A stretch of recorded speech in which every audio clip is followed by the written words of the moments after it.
Muy buenas tardes. Hoy es martes y es 3 de julio. Me dirijo una vez más a todos ustedes para tratar de aclarar las noticias que se han producido en los últimos 3 o 4 días referentes, o sobre todo relacionadas con los acuerdos alcanzados en la cumbre europea de la semana pasada, del jueves y el viernes de la semana pasada.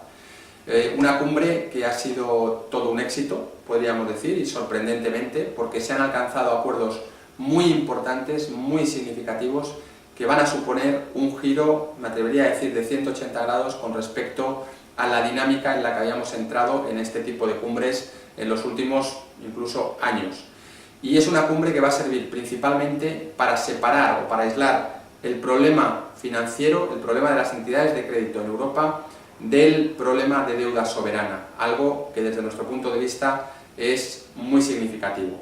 Hay dudas, hay cosas que se tendrán que avanzar, pero lo referente a este problema se han tomado decisiones que resumo muy rápidamente, que son, como digo, muy beneficiosas para la evolución de los mercados financieros en sentido amplio, tanto en la parte de deuda pública como en la parte de valores.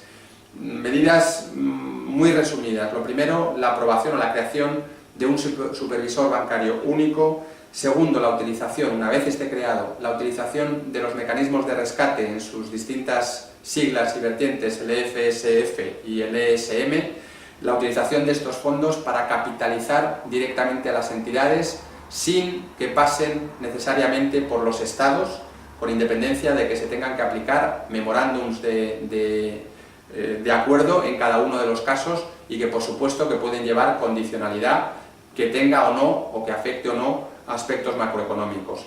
Pero por tanto es muy relevante, eso rompe esa dicotomía. En el caso concreto de España, además se acuerda que tanto el FSF, que es el primer fondo que ya está creado, como el segundo en el momento que esté en funcionamiento y capitalizado, no se van a imponer a la deuda soberana. Es decir, la deuda soberana seguirá teniendo una mayor calidad, podríamos decir así, que este tipo de mecanismos. No adquieren la calificación de senior con respecto a la deuda soberana. Por tanto, es un aspecto muy positivo que estaba encima de la mesa y que estuvo o que ha afectado de forma negativa a la deuda pública española desde que se conoció el rescate financiero español.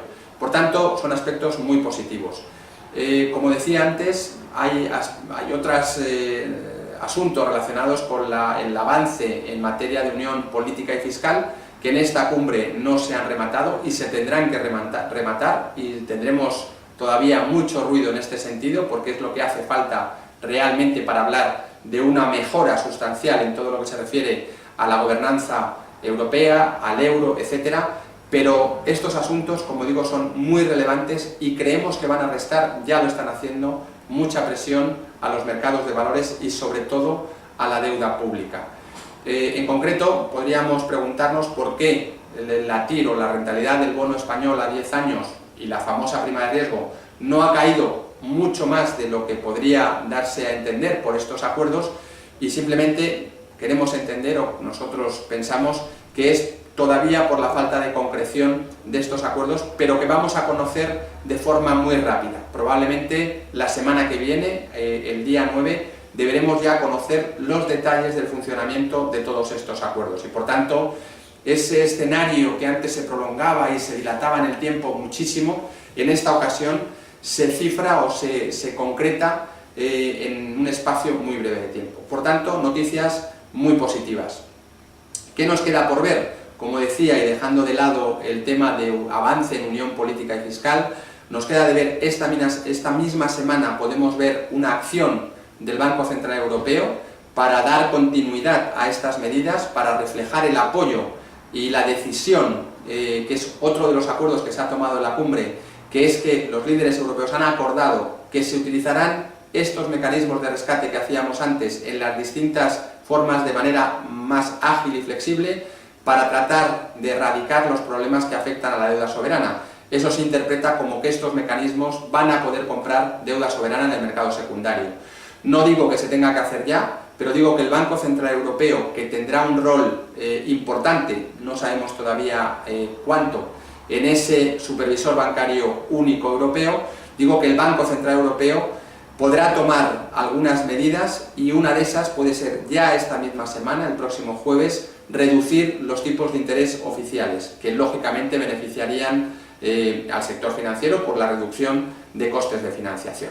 Por tanto, noticias, como digo, positivas, optimistas, que ya están afectando a los mercados, afectando positivamente. De hecho, en estas 3 sesiones que hemos tenido hábiles, los mercados han subido, los mercados de valores en Europa han subido del orden del 5 o 6%, la deuda pública se ha rebajado y es previsible que sigamos viendo una buena evolución en términos de reducción de prima y de reducción de rentabilidades en las próximas semanas.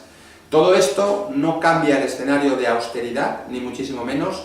Se conocen en Francia datos macroeconómicos que apuntan a que van a ser necesarias nuevas bajadas de gasto público, nuevas subidas de impuestos. Aquí en España, lo he dicho en más de una ocasión, no nos engañemos, vamos a tener que seguir aplicando medidas, reformas estructurales. Es más que previsible que veamos reducción del peso del Estado en la economía, y eso sabemos lo que significa, desgraciadamente, o no, porque se tiene que reducir y por tanto tenemos que ver, como digo, menos funcionarios, menos coste de estos funcionarios, más productividad, más competitividad. Vamos a ver subidas de impuestos, ya las estamos viendo, vamos a ver o seguir viendo subidas de un montón de tasas y por tanto no nos engañemos, la situación sigue siendo mala en la economía real, pero estos pasos pueden abaratar el crédito de forma significativa y conseguir, todavía es pronto para decirlo, pero que de alguna manera empiece a fluir el crédito a empresas y familias, que sería la condición necesaria o la condición a partir de la cual la economía debería repuntar. Por tanto, reitero mi optimismo. Yo creo que hacía tiempo que no tenía o que no daba o grababa un vídeo con buenas noticias o con tan buenas noticias. Esperemos que se concrete la semana que viene y espero que los mercados sigan reaccionando positivamente. Nosotros, una vez más, hemos actuado en consecuencia, hemos incrementado ligeramente el peso o el riesgo de nuestras carteras y esperamos seguir acertando porque hasta la fecha creemos que así ha sido. Muchas gracias.